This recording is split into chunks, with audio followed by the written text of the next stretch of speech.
Hi, everybody. Welcome to a special Saturday episode of Big Apple Hockey. I, of course, am your host, who's right now very, very, very tired.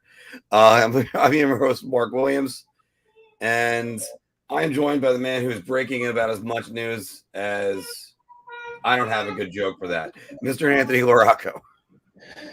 Mark, did a big trade take place late at night last night? You know what? I think I heard something when the earth started shaking, but when your first reaction to any trade is, you know it's a trade that you have to cover, regardless of whether or not your head hit the pillow at 5:30 in the morning like mine did, or Anthony, I was stunned. And I know what trade you're talking about. It is right over here. It's Oliver Bjorkstrand going to Seattle for a third round pick and a fourth round pick in 2020. Oh wait, that wasn't it. No, sorry. Wait, it was this one. But I gotta tell you though, that's great value for Seattle. That is a great value for Seattle. It was this one, right? It was Pierre-Luc Dubois. That's a big move. All right. Well, then of course there's Columbus re-signing Patrik Laine. Amazing. Big deal. Jarmo Kekalainen might win GM of the year right now, by Big the deal, way. Yeah. But we know why you're all here, because after all, it's the name of the thumbnail and everything. I can't believe it's still thinking about it. The Calgary Flames trade Matthew Tkachuk to the Florida Panthers for, and I might as well do it right now anyway, Jonathan Huberdeau, MacKenzie Weegar, I had Cole Schwindt. I have no idea who that is, and a first-round pick.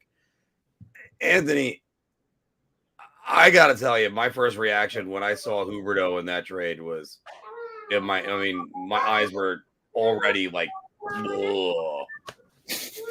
What are your initial thoughts seeing that trade? Yeah, I guess it shouldn't be too surprising because Florida was listed as one of those teams that it was rumored that Matthew Tkachuk would go to and extend. But I just got the vibe that he was going to end up in, St. Louis or Dallas or Nashville, somewhere still in the West. I didn't really think Florida had the need to make this trade to really proactively pursue it.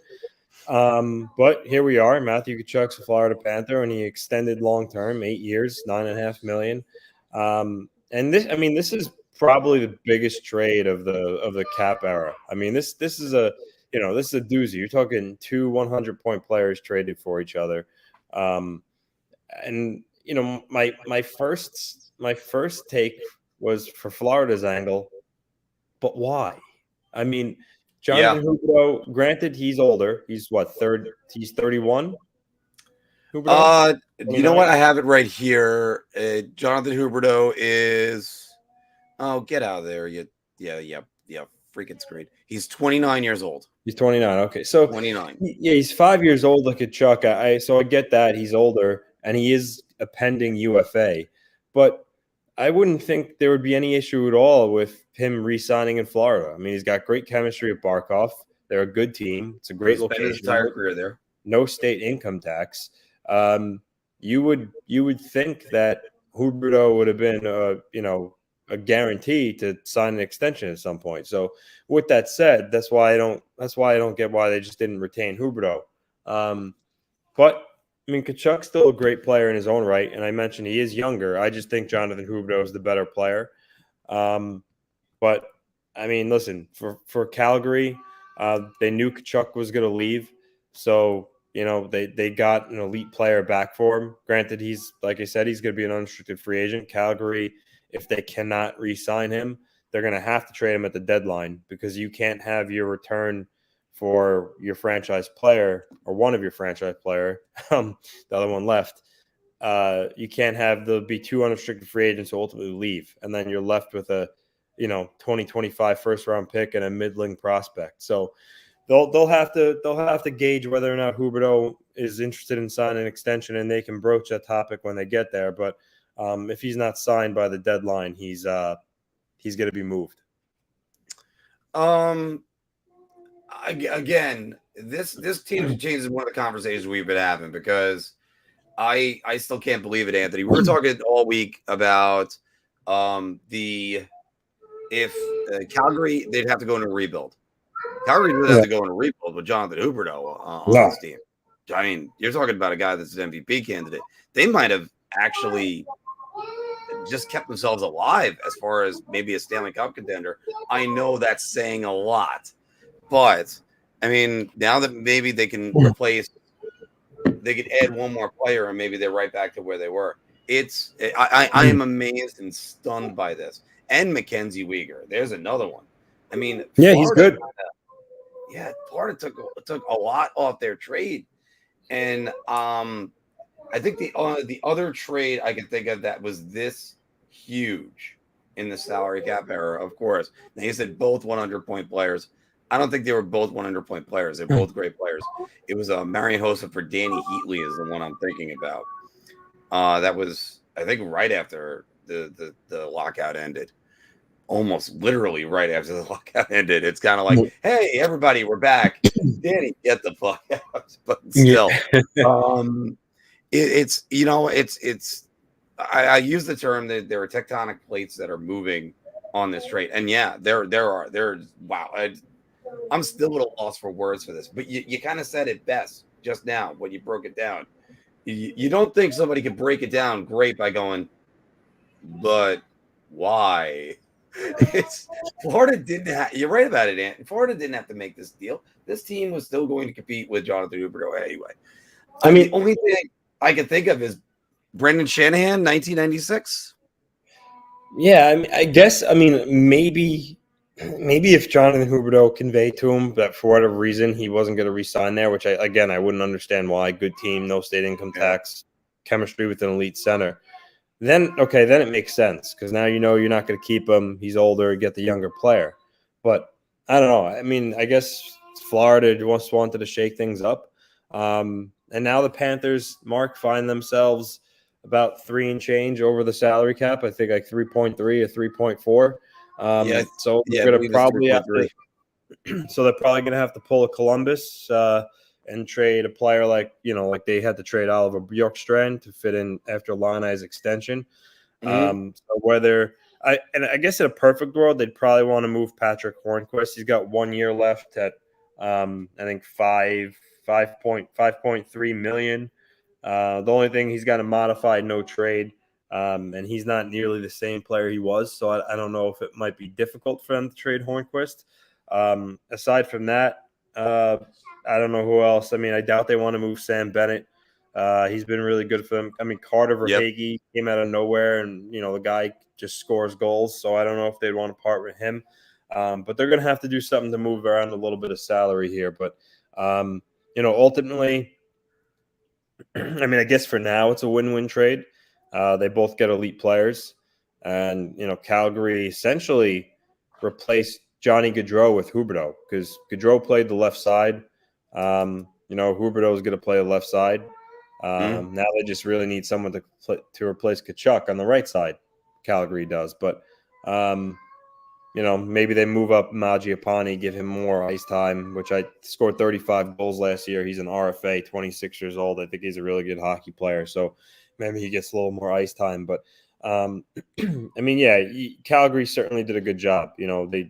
Some people thought they were going to trade him for futures, but no. I mean, they went all in and got an elite player to help him now. So good on that. And you know what? You were talking about Patrik Hornquist for a minute. Usually in a cash-strapped situation like that, you try to throw in like a draft pick to sweeten the deal. But here's the problem, man. 2023, first-round draft pick for the Panthers, gone.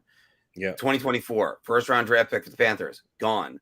2025, first-round draft pick for the Panthers, gone.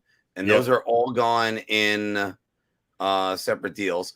Now, 2024, second-round draft pick, gone. 2023, third-round draft pick, gone. Like, that is not a lot of assets. No, it's not. But they're all in. They're all in it to win it in the next couple of years. Which is one of those reasons why we talked about a few weeks ago that Calgary would probably have to move on from Andrew Brunette because they're just not ready yet to win with him.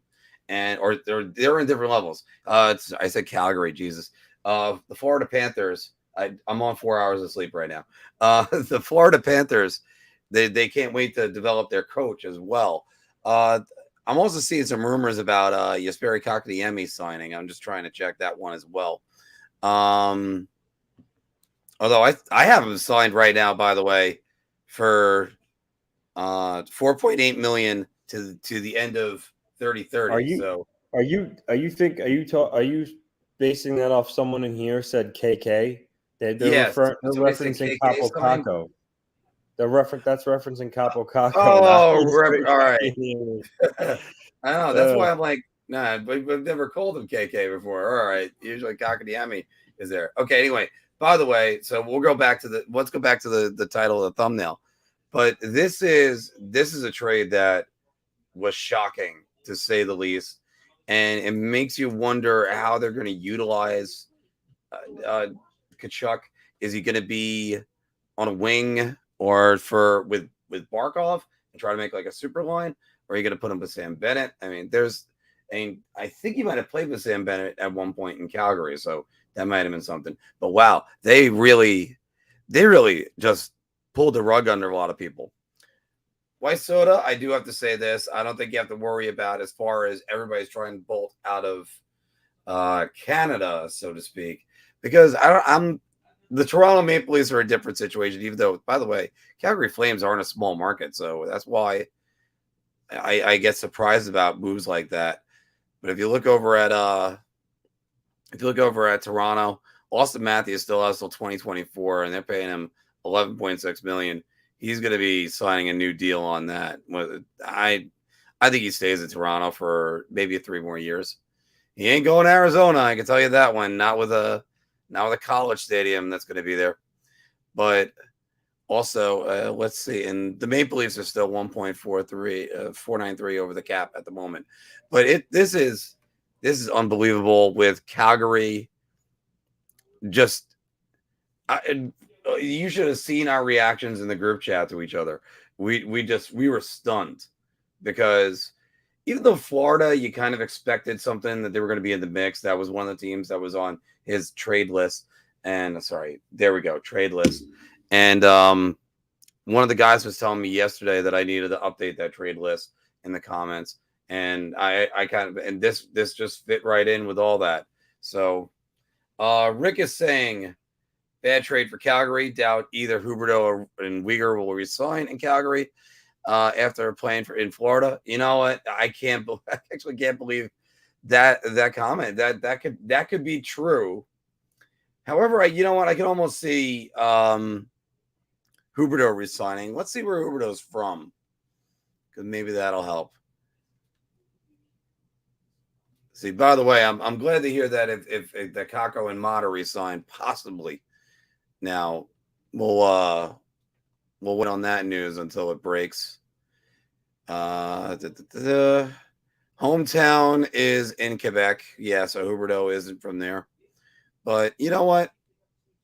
It's a bit of a different situation. I think there was the urge to go home for Matthew Tkachuk, but then, then money mattered, because then it was like, oh, wait, I can go to Florida and get paid.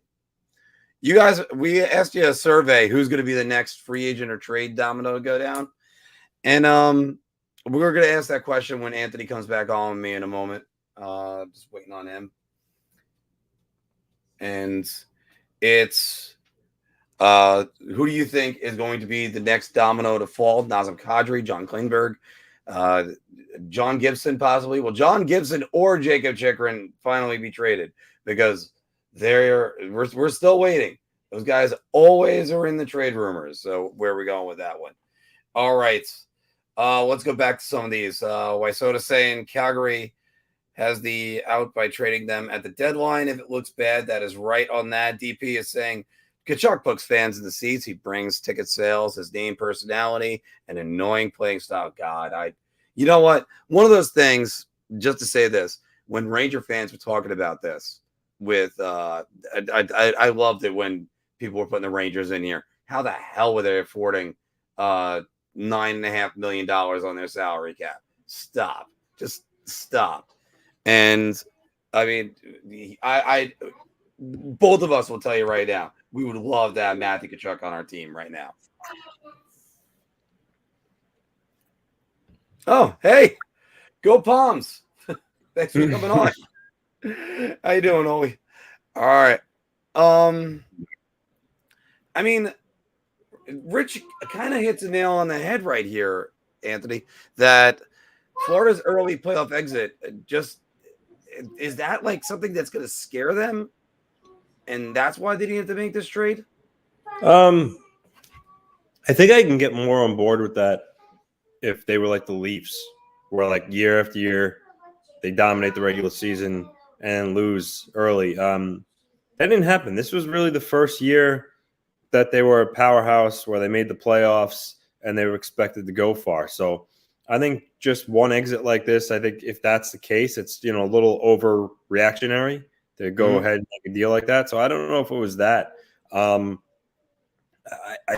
mean, I guess they decided to switch things up, but I don't know if it was because of the early playoff exit. I just think it was more of the case of, oh, shiny new toy, younger, he's interested in playing for us, and they kind of hopped on it. So, look, Jonathan Huberdeau is like I said, he's an elite player. He had 115 points. Granted, just like we talked about Gaudreau in Columbus, who also had 115 points, oddly enough. I don't think Huberdeau will put up 150 points playing next to Elias Lindholm and not Sasha Barkov. But he's still an elite player. You know, I think, you know, if he plays with Lindholm and, you know, maybe Mangiapane on the right side or whoever else, I definitely think he's at the very least, you know, an 80-point player. So we'll see. And on the other hand, Matt Tkachuk, is Matt Tkachuk going to score 100 points away from Johnny Gaudreau? I mean, Barkov's a great player, so yeah, maybe he does. Honestly, maybe Now, he does. I was wondering as loud when you had to step out for a second. I was wondering as loud when you stepped out for a second. Sorry, and then I was only cutting you off only to kind of get you to expand your thought on this.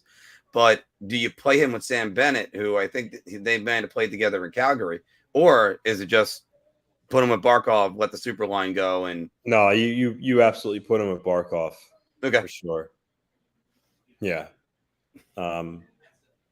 But that was a nice short answer. Yeah, no, it's like this was a really, really big hockey train, and it's fun to see.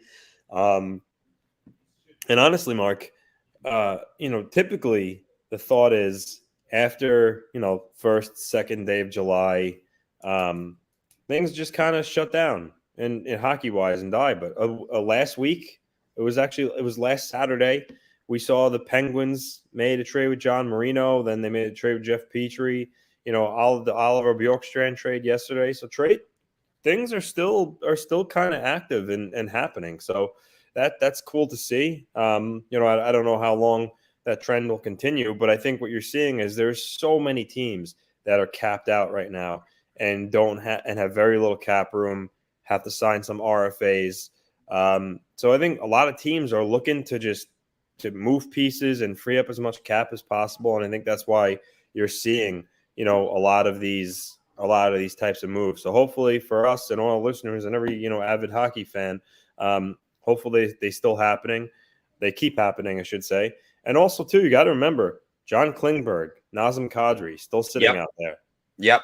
And that's actually what I was about to get to in 1 second. But also, by the way, I just wanted to mention for a friend of mine, you guys want to spruce up your backyard or get some, just spruce up your business. Call Go Palm Trees. There's 2 locations on them in Long Island, and they'll make any area look great.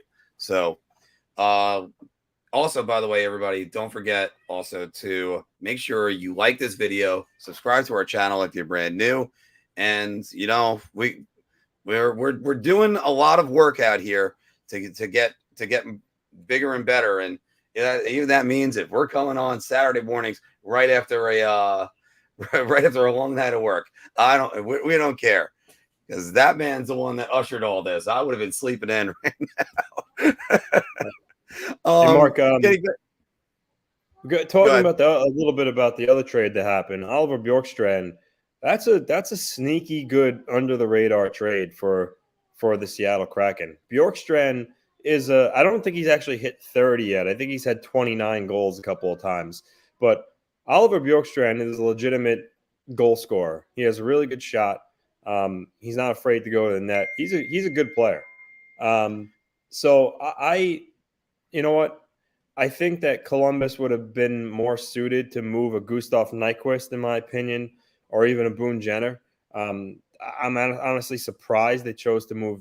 They surprised they chose to move Bjorkstrand instead. But this is a good move actually a great move for Seattle. And Mark, don't forget, Seattle added Andre Burakovsky too. So they might not be a slouch. I mean, those are two guys that can wheel and can score. So you combine them with McCann and Eberle, Shane Wright coming up.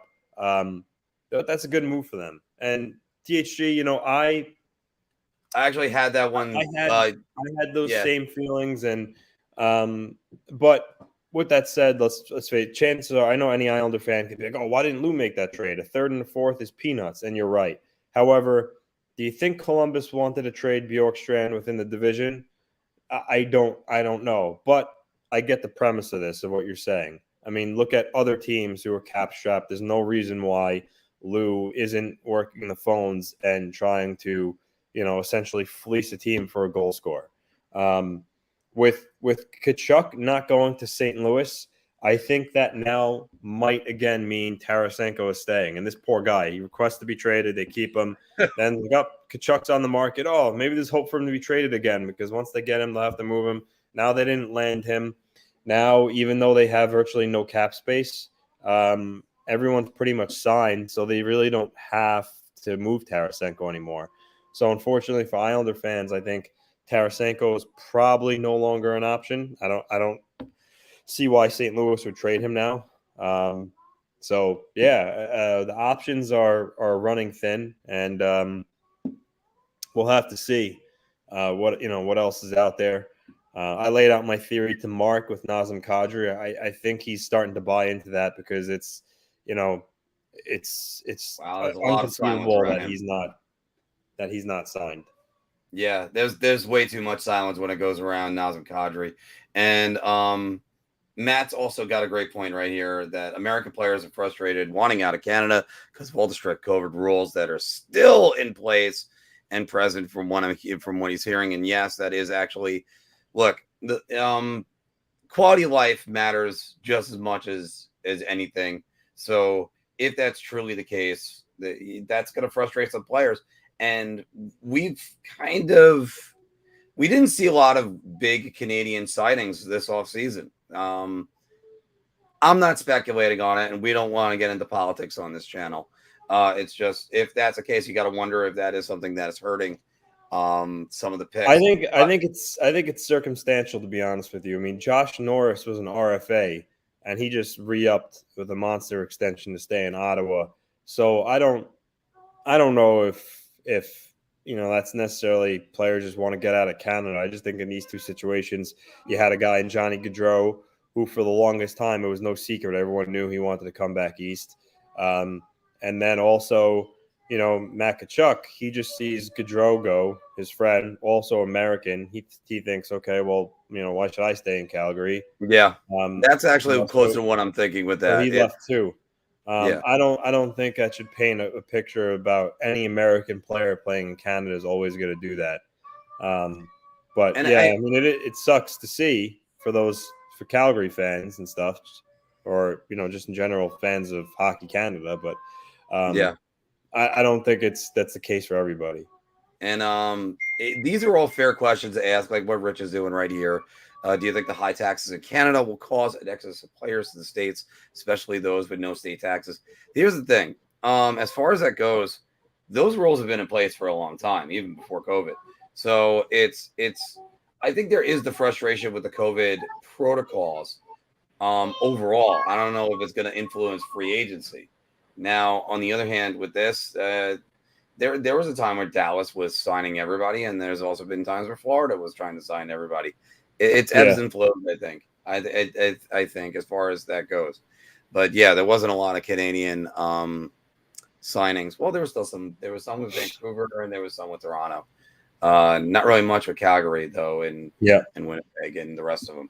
And Mario, that's actually a fair point. But the thing with that is, though, by firing Barry Trotz, he put himself in the line of fire, because now if they fail again and he didn't make moves on top of that. I mean, well, he brought in Romanov, but they still need a scorer. So if he doesn't do anything else and they fail again, now it falls on him.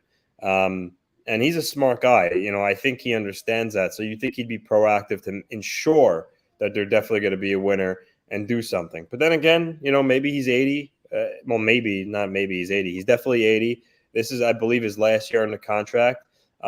Maybe he doesn't care, though. Maybe he realizes he's not going to do it for this much longer anyway. So he doesn't really mind all that much if, things go south. He just eventually steps away. So I don't know. I just know there are a lot of Islander fans that are really frustrated right now with the lack of moves, and also too, I think some Islander fans may share my sentiment.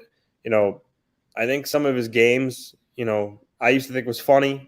Kind of screwed around with other people and beat to his own drum, but a lot of his stuff, his shtick is getting old. The no facial hair and signing contracts and holding it back and not letting anybody know. And at the end of the day, I really don't think he's fooling anybody. Any general manager could probably guesstimate, okay, Noah Dobson's going to get this much money. If he signs Nazem Kadri, they'll be left with X amount of cap space. So I don't think he's fooling anybody. And I just think the secret, with how secretive he is, I just think it's getting old. And like I said, some Islander fans are losing patience with him, but and it's understandable for the fans to be losing patience with this. Right now, the team, I think they might be revitalized under Lambert, and maybe that might factor in.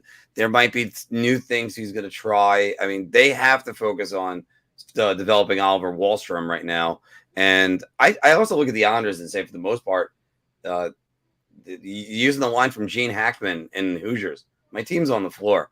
I don't really see that many upgradable spots unless you were talking about you sign Johnny Gaudreau and then you move out Josh Bailey and possibly Anthony Beauvillier. But I mean, they're still a deep team. They still got a lot of. Well, yeah, they got an elite goaltender. Pelican Polak is as good a pair as it gets. Noah Dobson emerged, and they play stingy defense. So it's conceivable, even if they don't add another forward, with just adding Romanov being such a huge upgrade over Chara and Green on the left side, that could be enough, and they could be a playoff team regardless. However, fans still want to see that other forward added. And like I told you the other day, I'm starting to be in the belief that Nazem Kadri is a New York Islander. Yeah. You make a very compelling case. I can't help but just, and by the way, in our poll question right now, what's the next player to sign or player to be traded? Mm-hmm. And right now, 57% of you are saying Nazem Kadri. Because Klingberg is right after that. When I laid that out for you, I know you wanted me to make a video, so maybe I'll just talk about it now. But yeah, go ahead. Go on the rant. So Nazem Kadri is 31 years old. This is actually, wait a second. Wait. I haven't done this in a while, Anthony. So I'm gonna, because we gotta drop a little truth bomb right now for him. So this is a mini clapping bombs with L Rock. Where is I have it here? Here, wait, hold on.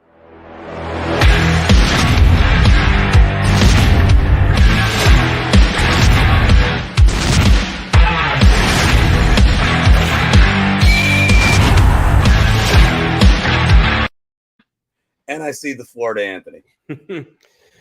So Nazem Kadri is it's no secret he's been linked to the Islanders before free agency started. And then once free agency did start, I mean, there was a couple of tweets here and there for some of the big guys, but no real concrete rumors on him. And the longer this has gone where he's been sitting out there, the more strange it becomes. He's the second best free agent available in this class. And we're going on, over a week now where he's still available. And the last time a top free agent waited long to kind of sign was Zach Parise and Ryan Suter signed on July 4th. 2012, so 3 days into free agency. Prior to that, Ilya Kovalchuk signed with the Devils like around July 20th. So it just goes to show it's really rare that a guy like him is still out there. And the silence reeks of Lou. Lou has the prior relationship with Kadri from Toronto. Sure, it's also probably reactionary if he does sign Kadri. I think he kind of missed out on Gaudreau. The market's dry. Feels like he may need to do something. He knows the player. He's a Lou type player. And I tend to think that it's a good chance that it could be one of these situations where, Lou has a contract in a draw with him, and he'll file it with the league when he's ready, like he did last year. If you look at it otherwise, Kadri's 31 years old. This is going to be his last big payday. So if he was just still out there waiting for some random team to move a random player to fit him, that's pretty risky if you think about it, because, God forbid the guy injures himself training in the offseason, whether it be on the ice, in the gym, or, freak accident at home. Dustin Penner threw out his back eating pancakes one year. Ilya Samsonov hurt himself in Russia during COVID, and then when he came back, he was out for a while. So you never know. I know it sounds silly, but so for him to kind of just wait around in limbo and just wait to see if a team clears cap space, could be a little risky. And if the other thought was, okay, well, he's waiting for Colorado or Carolina or anybody else, it would be leaked. No one else is Lou Lamoriello. No of these GMs play these games. So if he was going back to Colorado, and it was pretty firm in place, Elliot Friedman or a big guy would have reported Nazem Kadri agreement in place to return to Colorado or something along those lines. That hasn't happened. And like I said, no other team really does what Lou does. So I feel like if it was the opposite and he was going somewhere else, it would be leaked. There's no way they'd be able to kind of hide something like that. So this is just a growing belief about some people that I talk to. And mind you, it's not just me that this is coming from. It seems as though the longer this goes, the more chance it is that, like I said, Kadri will be a New York Islander if he isn't already. And again, the main thing is if some random team like the Carolina Hurricanes or who else had an agreement in place with him and are waiting to make moves, it would leak. It would come out. Yeah. However, with Lou, no, there would be no leaks. So I heard rumors that a lot of people were undercutting him on the value of his contract. Gary's kind of got a good point right here that they're going to try to move Sam Girard out. Regarding that, Adrian Dater a couple of days ago said the people he's been talking to, it's more and more likely that Kadri is not returning to Colorado because they do not want to move Sam Girard out. I know they essentially won the cup without him because he got hurt in the second round, but I don't think they want to move him.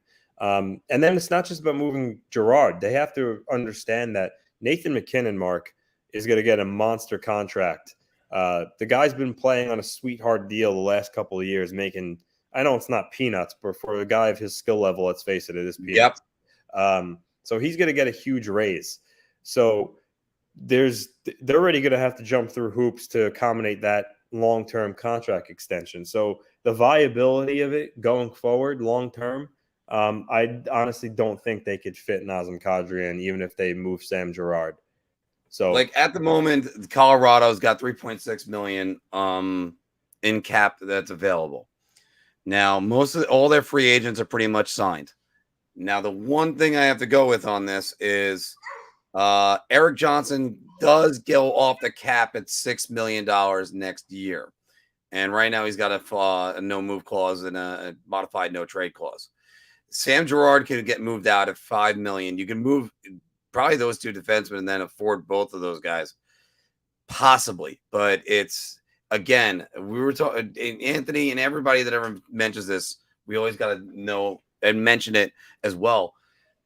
Nate MacKinnon's making $6.3 million, and he's a UFA next year. You are not losing Nate MacKinnon. Nate MacKinnon, if I told you he's signed tomorrow and a $12 million AAV, you wouldn't be surprised, right? No, and I know some people might be like the thought of McDavid not being the highest paid player in the league, but the reality is he signed that deal a couple of years ago now. And as everything goes on, inflation, prices increase, salaries rise. Mm. It's very possible Nathan McKinnon on this next contract tops Connor McDavid and becomes the highest paid player in the National Hockey League.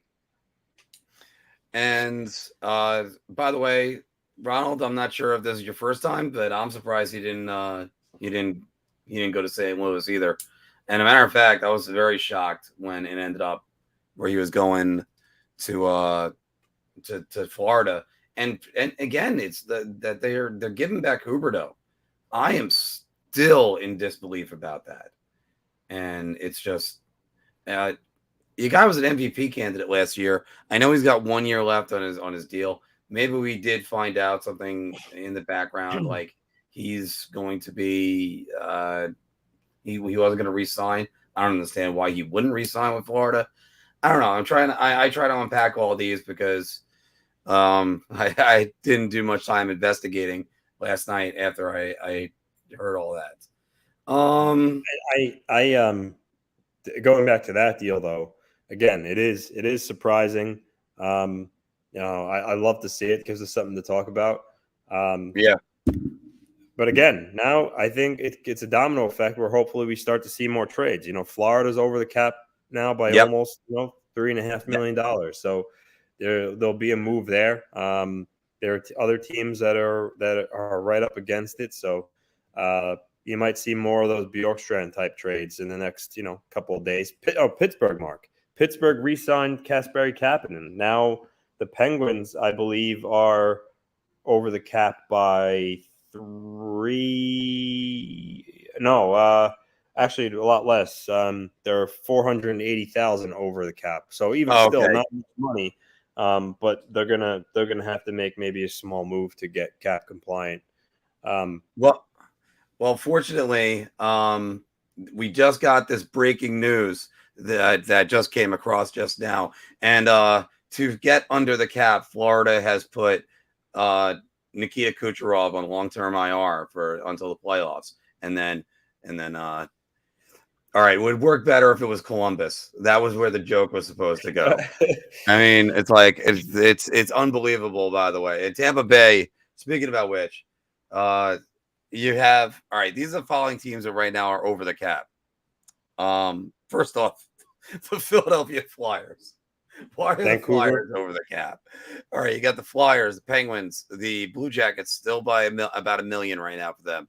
The Golden Knights, because why not? They should always be over the cap. They live over the cap.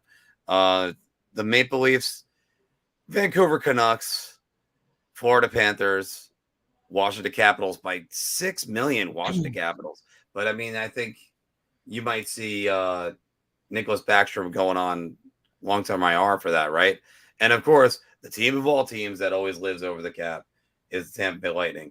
So yeah, even though you can go over by 10% and you can be there for a while until the season starts, it's just you're going to see a lot of those, like you said, the Bjorkstrand trades, these predatory trades that they're going to go, I'll help you out. It's going to cost you. Yeah. Which I guess, Anthony, that goes right into this.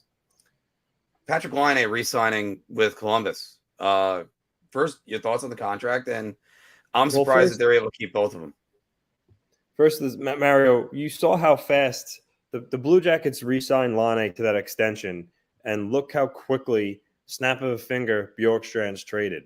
And he's a good player. Sam Girard's a good player. If they were going to truly move out Sam Girard, a vulture would have been all over that and jumped on him already and acquired him, and they would be able to move him. He is a good top 4 puck-moving defenseman.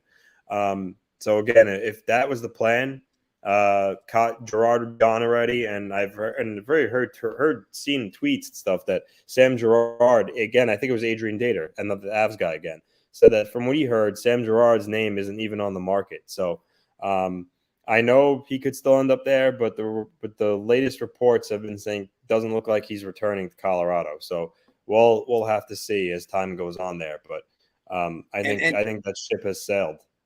And again, I got to point this one out too. Just keep on going back to this.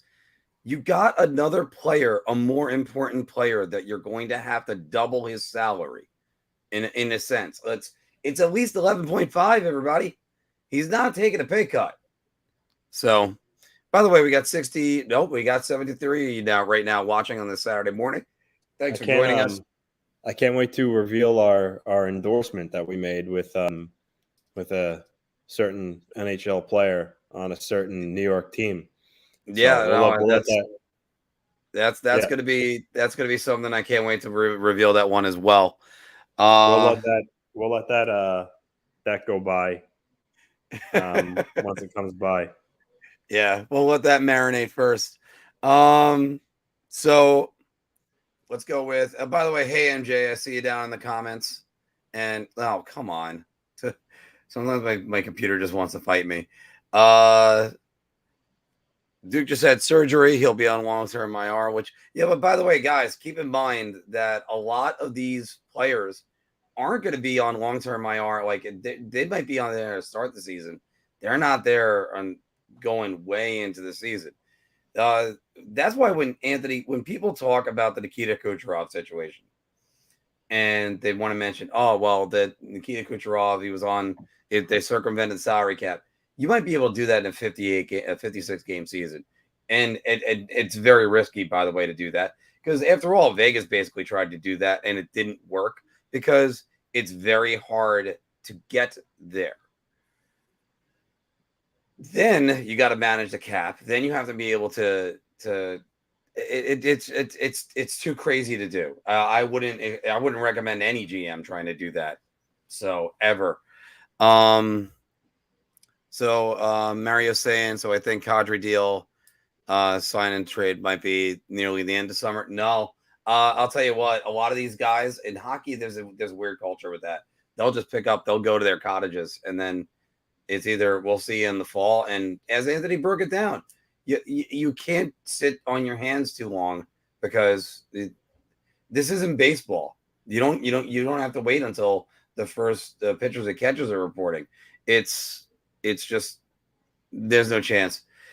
I got to look at this comment from Jesse right here. By the way, Jesse, hi, welcome to the show.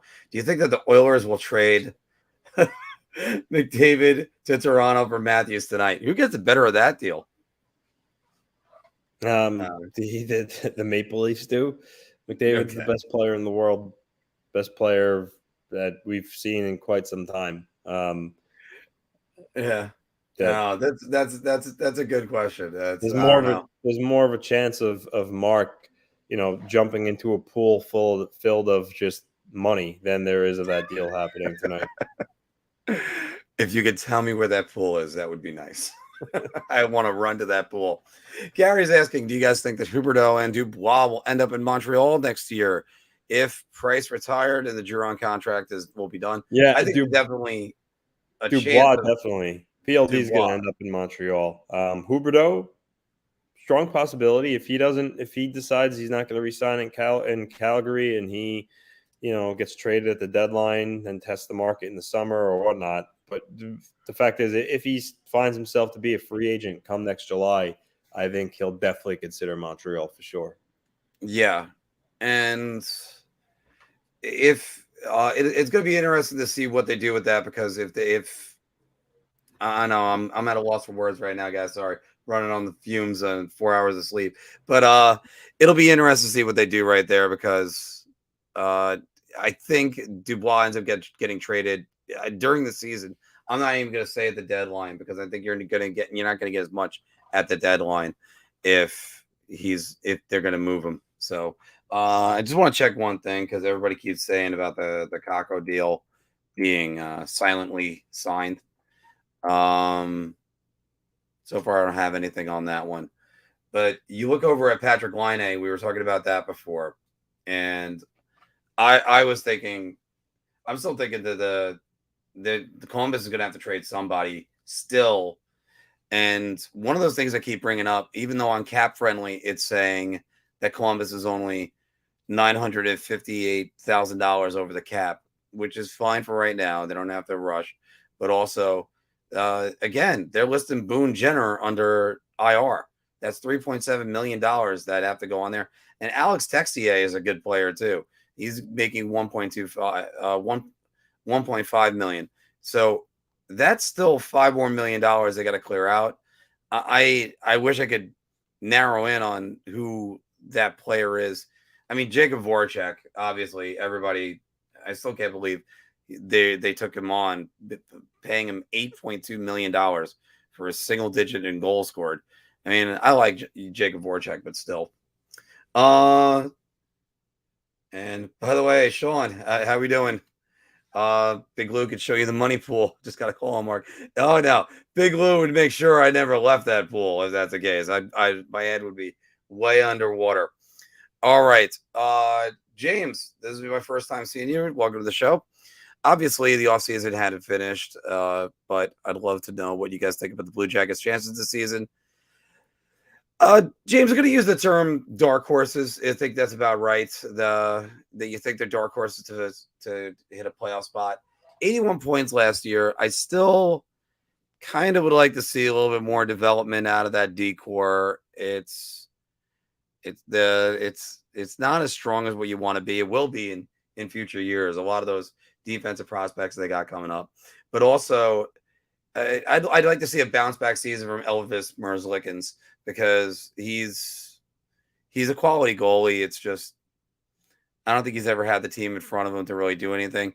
And you know what? They still got Korpisalo too. You know, Jonas Korpisalo, a guy that's always on like trade radars and stuff like that. And you got Kent Johnson, Cole Sillinger. They got some good young talent that's coming up. So they could be a dark horse. I still want to see them keep the puck out of their own net. That would be my breakdown of that one. All right.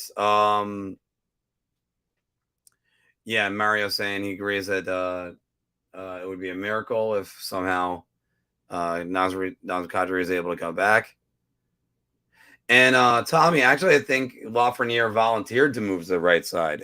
Tommy's saying it looks like it's possible that for New York Rangers will ask Alexis Lafreniere to move to the right side, which makes it a little uncomfortable. It is possible Kreider moves to the third line and Lafreniere goes into the top six. By the way, everybody, we have a very important contributor signing in right now. It's only taking a couple more minutes. And by the way, that line extension, you know what, James, going back to you for a second, that line extension is very big, and I think that's gonna. Wow, Columbus has really changed themselves around overnight. You got to love the job that Jarmo Kekalainen has done down there, and obviously John Davidson getting in on that. It's the second one, Chris, and we just lost him. He just went out again. I mean, Columbus, they're not going to be any pushover of a team. And hell, there's a couple different times where their offense really looked scary. I think Laine himself like willed the Columbus Blue Jackets to win a game over the New York Rangers earlier in the year. Right now, we have 71 of you watching the stream, and it's about 11:30 in the morning right now. And like I said, my head hit the pillow at about 5:38. So even with Phil joining hopefully soon and Anthony, I can't. I'm not going to be long for this. See him, Phil. Oh. I like the underfilker as you will rest in peace. Oh boy. But it's just, again, a lot of these things, there are just so many tectonic plates that are moving right now, and at rapid fire. And the most embarrassing, the good, bad, and the ugly, the most embarrassing loss. Well, that one gets old for me because, wow, Filkers went off. But I mean, Tomas, that line extension, and the fact that they got that right now And I mean, like I said before, you're looking at about $4.5 million or around 4.2, I think it is, and change. I go back to what Boone Jenner is making again, because again, they're still listing them under IR plus. There's like $5 million that's going back off of onto the salary cap for them. Yeah, 5.2, and they got Laine signed, but now they have to really get on there. Manny is saying he actually doesn't like the Florida trade because they gave up too much. You know what? You get back a 24-year-old, a Matthew Tkachuk, coming off a 100-point season, who is entering probably the prime of his career soon. It might not be that much. Laine is Tommy's saying Laine is somewhat overrated. He's never matched his rookie year. Don't get me wrong. I take him, but he's not worth the contract. And you know what's something, Tommy, that's fair to say. And he's a guy, he just, when it comes to Laine, it matters how he's feeling. And I'll tell you one thing. He's definitely seeing the Johnny Gaudreau signing. And I wouldn't be surprised if he's dropping Fortnite and getting all the way in. So to go play right now. And why not? I mean, you find out you got Johnny Gaudreau in your team. By the way, I love the meme of the evolution of the trash icon. And you know what? And we're starting to get some good Panthers fans and some Seattle fans in there. Greg, always good talking with you. And yes, we were just talking about that just now. Bjorkstrand is a hell of a player. And Seattle quickly is putting together a team. Is Dave Haxtell the right guy to do it? We're going to find that out very, very quickly. So, next year's playoff, this is what Chris Frost is saying. Next year's playoff will be wild. Number 1, the Panthers. Number 2, the Leafs.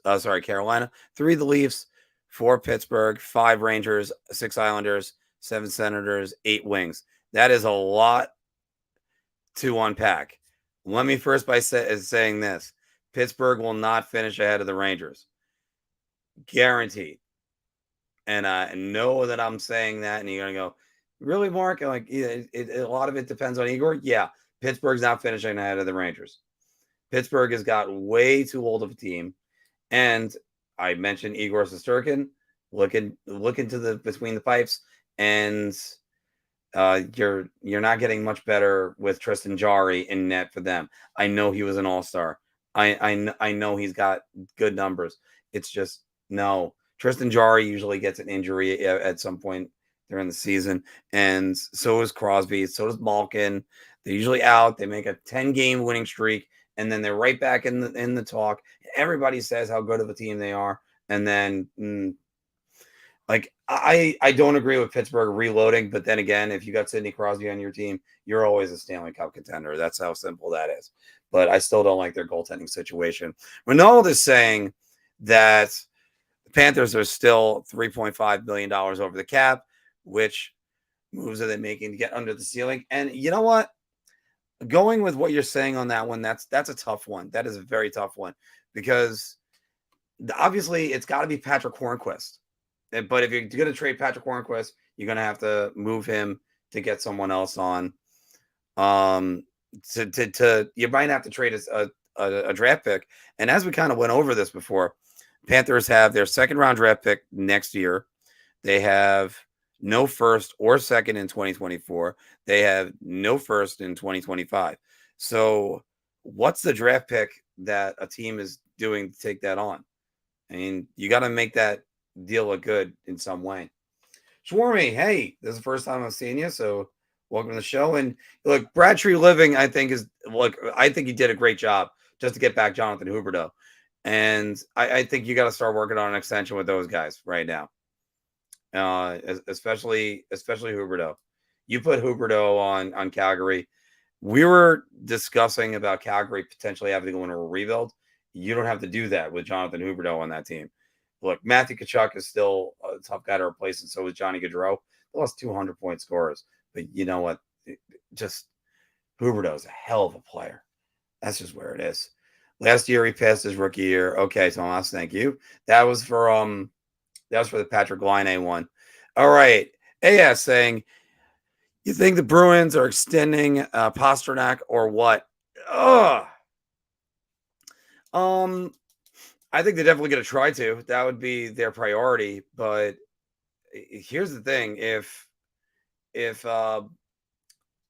Bergeron retires, then things might change up a lot on that. I mean, I know that the word is that Krejci is re-signed and coming back, and I mean, Marchand's out for a while. That's just it's an interesting spot. I know they're definitely going to want to re-sign him. And we'll go over to the Bruins for a second, see where they are. You know, it's so weird. I had two other guys that were coming on with me, and now, they're nowhere to be found at the moment. Pastrnak right now making 6.6 and 6.66666. So that was a little bit weird. I think it was 3 years, 19 million. That has to be the division on that. Right now they have 4.7 million available, and they got a lot of money coming off the cap next year. Foligno comes off, Smith comes off, Nocek comes off, Chris Wagner comes off. Right there, that's enough money to re-sign him. I would say you probably could get him maybe around 8.5 to 9 million. The thing that's going to hamper Boston, $32 million invested in that decor and $30 million invested in it next year. Actually, let me correct that. 31.9 this year, 30.9 next year. So that's just, yeah, that's a lot. And you know what? Yeah, I'm gonna say he's definitely there. You don't have to worry about that. Also, because I think Don Sweeney is not going to let that happen. So we'll go from there. And Schwarmy, yeah, lessons learned from a choke artist. And sometimes that's the way you learn. You learn from choking. All right, James is saying Florida's trade will be a masterstroke so long as Calgary don't nail the Huberdeau and Weegar contracts, and then it's a prospect. Oh, you know what? But you're right about that. It's a prospect to pick for a good player at his prime. But right now, this is a win-win for both teams. So that's why it's okay. Dave is saying that Huberdeau is going to be a huge loss for Florida. But remember this, he's 30 and he's going to be a UFA after the season. Yes, but by the way, look, again, this was still a chance for them to completely change around their team and the makeup of their team. They just got back a guy that's basically, I mean, you could argue Huberdeau is a better version of Johnny Gaudreau. So it's still not Matthew Tkachuk, who they're also losing, but still. Indeed. By the way, I think this is the first time I'm seeing it. If I didn't pronounce that right, my apologies. Huberdeau and Weegar are currently going to be UFAs. The Flames could have left with a late first, and yeah, they could be left with that. But you know what? You got to put a team on the floor next year, and that was a team that was good enough to win the Stanley Cup. They were my pick. Calgary was to win the Stanley Cup. So I am very much saying, yeah, they should go ahead and they should go for it again. Got Daryl Sutter, that team. So if Calgary goes on, they win next year, kind of with the team that they got out there. As I certainly did not see Jonathan Huberdeau going there in any way, shape, or form. By the way, once again, everybody, that's just a reminder. Thank you all we got 90 of you guys watching right now. 90 of you looking at me. Make sure you like, subscribe, and hit the bell for a lot more content. We got a lot of good stuff that we still have coming up. We have a lot of good stuff. And coming up, we're not taking any breaks for the summer. We're still doing at least one show a week, if not two. So let's get back. You know what? I still wouldn't think Pittsburgh misses the playoffs, but I think Washington might miss it. That might open things up a little bit. Scott is saying from Facebook, do you think Calgary would trade, I guess that's Huberdeau's contract without knowing he would extend. Oh, would they trade for him? Yeah, I think you would. I think you would take back Huberdeau right now. I know everybody's looking at it and going, "No, we might go to Montreal." Montreal's got their cap problems. I don't know if that's going to happen. And who knows? Maybe he likes it at Calgary. That happens too. Because sometimes be careful what you wish for. I point to Jonathan Drouin, who really wanted to go to Montreal. That hasn't worked out that well, has it, everybody? Ronaldo is saying, if Ekblad continues his end of the season struggles, will the Panthers regret? You know what? Yeah, I think that's a great point because MacKenzie Weegar really stepped up when Aaron Ekblad went down last year, and it was a move that it sucked, but it's just one of those things that it happens. I don't know if I want to use the word end of the season struggles. He did have an injury that happened. So but that's going to be that's fair to say. That's fair to say. So hopefully that's not going to be the case because also they have a lot invested, I believe, in Aaron Ekblad as the Florida Panthers. And yeah, they got $7.5 million up till 2025 on him.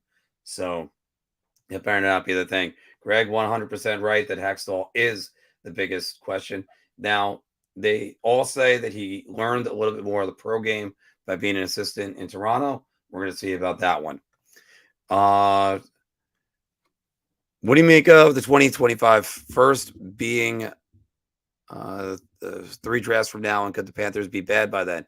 See, I don't think they're going to be bad.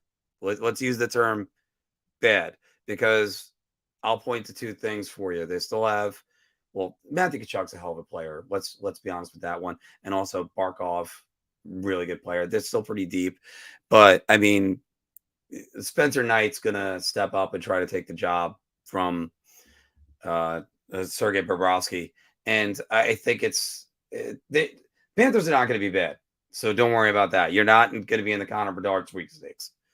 And that would shock me more if the Pens finished out of the Rangers. Wysota is saying, Wysota, I'm sorry.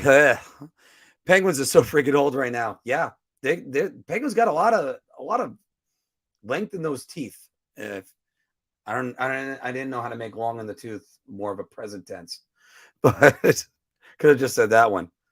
Like I said, I'm after this, I'm going right back to sleep. I got to work later. All right. With a load of free agency class coming, the Penguins will have 16 or 19 mil. Ooh. What, available on the contracts for next season? Well, they're going to get Hornquist off. Oh, you mean... Or do you mean available? Or you mean in between? Oh, obviously now I get in Dade. I'm in Dade County. Because they just added 19 million in the last year and a half. Barkov making 10 million and Tkachuk making 9.5. So yeah, I get you with that one. Wicked is saying, to be honest, I think Florida and Calgary trade is a win-win. Calgary gets a great player and Huberdeau, and they can extend him if he wants to stay there. Otherwise, they get more premium assets and trade him for a first. Yeah, they're still going to be. They still got the assets, and they still can move Huberdeau if they don't re-sign him. And they got to make sure they have to do this next year and make sure that they don't lose Johnny Gaudreau for nothing, just to use that for an example. So you can't lose Huberdeau for nothing. So you can't do that again.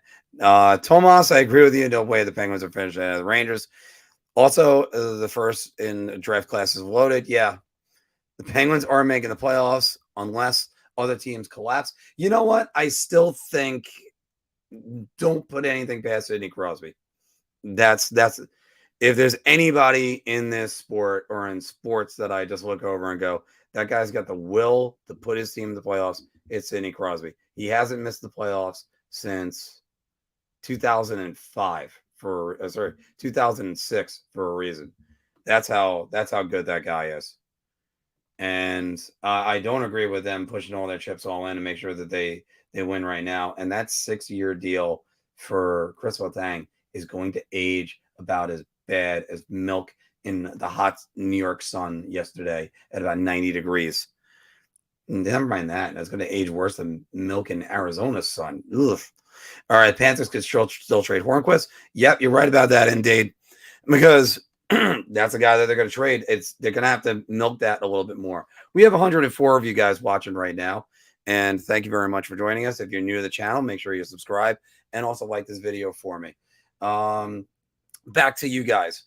Bottom teams in the Eastern Conference just got much better. It's going to be an insane year. I think there will be many shocks of who misses and who gets in. I'll tell you what, there's not going to be as many shocks. I think, my opinion, there's going to be a lot of guys that there's two spots, in my opinion, that are up for grabs, which are the Capitals, the two wild cards, the Capitals and the Bruins, because the Bruins have a lot of injury worries to worry about for the first 6 months. Is that going to put themselves in a hole, all of the New York Islanders last year? And right now, that spot is between the Islanders, the Senators, the Blue Jackets, and if you guys are drinking the Kool-Aid, I'll throw one more team in there that could make the playoffs this year.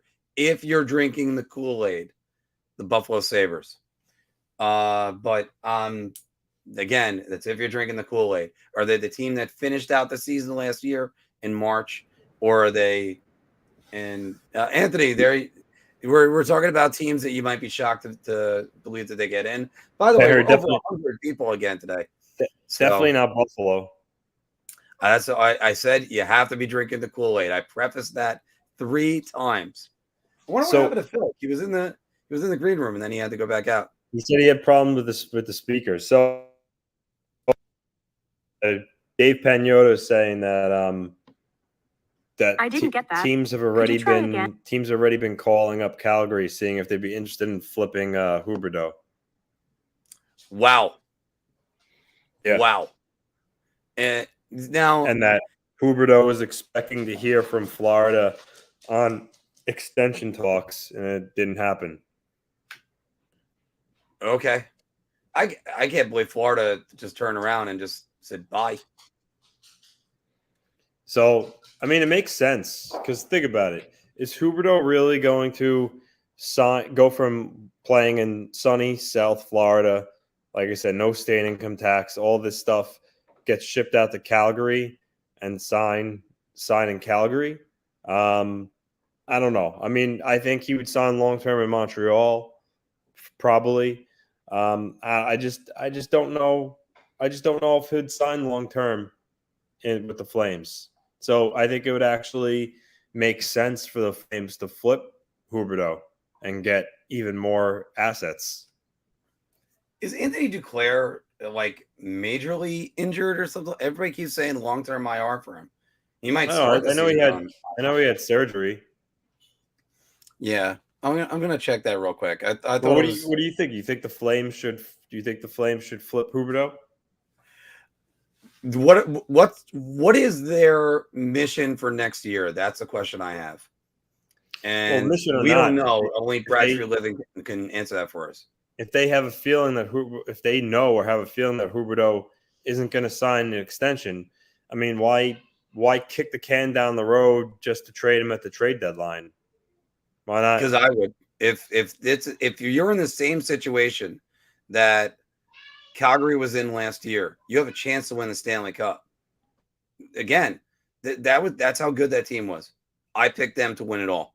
And it's one of those things. I think you have to put the best team out there, not just for your fans, but for your organization. You don't want to be a team that's constantly trying to rebuild all the time, because it doesn't seem like it's going to be because how would you guys could throw it out in the comments. Well, how would you feel if your team just said, all right, we just lost 2 of our best players that scored over 100 points, and then, oh, you know what, we'll get him, we'll bring in a suitable replacement and then flip him for draft picks. Again, the Calgary Flames were Stanley Cup worthy team, not a contender, Stanley Cup worthy team. And You still got Daryl Sutter in place. You still got some talent that's there, because I think it's sometimes I see this trade as Calgary getting back into it. Now, can they make another hockey trade? I know what friend of the show, Dave Pagnotta, is saying. And I would, and by the way, just to answer this, it's an Achilles tendon surgery, and he's going to miss the first few months of the season. That's why everybody keeps on talking about Anthony Duclair. I forgot that it was Achilles tendon. Actually, I'll be honest with you, I forgot a lot of stuff this morning. But yeah, that's why Anthony Duclair is being mentioned for that. But still, eventually, you're going to have to take him off of long-term injury reserve. So that's why I'm not sure about whether or not that might be the move. But that might be the move for right now. There you go. Now you don't have to trade Patrick Hornquist right away. And Anthony, I think if you're constantly trying to rebuild, and Calgary just got good again, I don't think I could do that to my fans. I just don't. And if it's just about new stadium, then that's not going to work. I'm not saying to rebuild, but you just traded for an elite player who's going to be an unrestricted free agent. So if you have any inkling that he's not going to sign an extension with you guys, why not flip him now and get a lot of pieces that are under team control that can help you now and in the future? Because if they know that Huberdeau likely will not re-sign, I mean, what's the point of keeping them? Because what happens if you keep them and then they're a good team, and then you're at a point, okay, well, you can't trade him at the trade deadline because now we're a good team, we're going to be in the playoffs, and then he leaves in the summer. Now you're talking about the main piece you got in return for your franchise player walked, and you're left with maybe MacKenzie Weegar in a 2025 first. That's bad. That's bad asset management. It is. So I would say, either find out if he's willing to sign an extension like right now, or move him, because by holding on to him, doing it at the deadline, you're just kicking the can down the road and then putting yourself in a situation where you're going to lose, because their fans would riot if they're like, a really good team come the deadline, then they were to trade him. Mm-hmm. People would be very angry. So I think you got to find out where he stands right now and try to move on from there, whether it be sign him or trade him. That's my opinion. Now, I'm just going to answer this one for a second, because Fishtail, by the way, this is the first time you're on. Welcome to the show. My opinion on Washington is I'm not a huge believer in Darcy Kemper staying healthy again. He kind of was in a contract season. He usually is always due for a bit of an injury on this one. The Capitals could be without Nicholas Backstrom because of injury. That's a possibility with that one. And also, this is sort of why I keep going to this. Peter Lavallierette's coaching record, usually around year 3, year 4, he starts going downhill. And it's usually year 4. So you know what? Maybe Washington's got one more year in them. But I mean, that's to me, I would say they're the weakest of the playoff teams in the Metro. What do you think, Ant? So I was honestly reading stuff. I didn't. So I totally tuned you out. But out of the Metro Division teams, do you think Washington is the weakest? No, I mean, I think. Really? I think New Jersey, while young. And no, I meant the playoff teams. Playoff teams. Washington. Oh, yeah. That's the only reason why. And it's. I mean, I'm not drinking the Kool-Aid on Ottawa being a playoff team just yet either, by the way. Yeah. Sorry, Mark. Wait, but which one? Probably on Huberdeau. Oh, on Huberdeau? Yeah. I still don't think you should. They should give up on Huberdeau. Yeah. All right. Again, what happens if you know he's not going to re-sign? I think you start to see. If you don't think he's going to resign, then go ahead. What's the next move? Are they going to go to the Islanders and say, what? Let's say you flip Huberdeau right now to the Islanders. What's the package you're getting for Jonathan Huberdeau? I mean, I don't know, but I mean, it doesn't have to be the Islanders. It could be. I mean, you're talking a lot of teams would want to acquire him.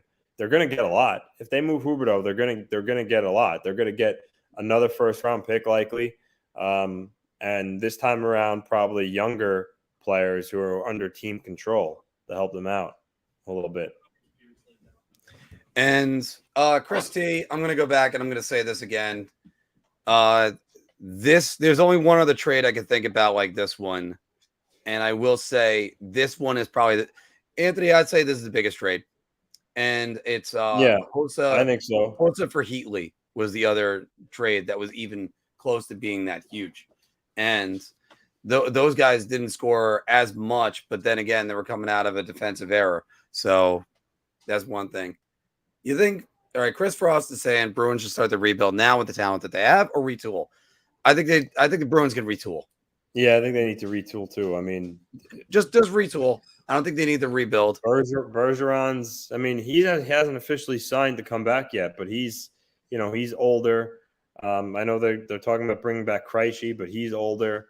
Yeah. I know their depth of their team. I think they could definitely use a retool for sure. I'm seeing James's comment right there, and I got to get to that one. But Shwarmy is saying, I'm sure Bradshaw Living. I always got to say his first name because it doesn't make sense to say Tree Living for me. Has made deals to keep them, learning that of the recent lessons of JG. No way he doesn't have security in these. I would have to say that too. Look, I think, but then again, like you were saying before, Huberdeau was expecting contract negotiations with the Florida Panthers. Imagine getting that phone call. You're like, okay, wait, hold on. Ring. Oh, wait, hold on. You're the GM of what team? Wait, I was traded? What? Bruins should start the rebuilding now because it's going to be getting to Flyers territory in a while. Yikes. You don't want to be in Flyers territory. Chuck Fletcher should get punched in the face every single time he goes out for a cheesesteak. Carter Hart hasn't turned out to be the goalie they thought they'd be, and that's large in part one of the problems for their downfalls.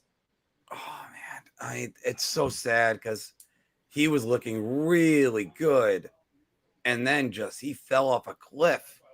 Yeah. Ronaldo's saying that Pasta is good or better than Tkachuk, so expect him to get a sign in the $9.5 million. Will definitely be in that range for sure. I would agree with you, and you want to re-sign him now before he plays next year and gets into the 10. 113 of you guys watching right now. Thanks everybody for joining us today. And as I'm looking up at the clock, knowing, oh my god, I still got to sleep.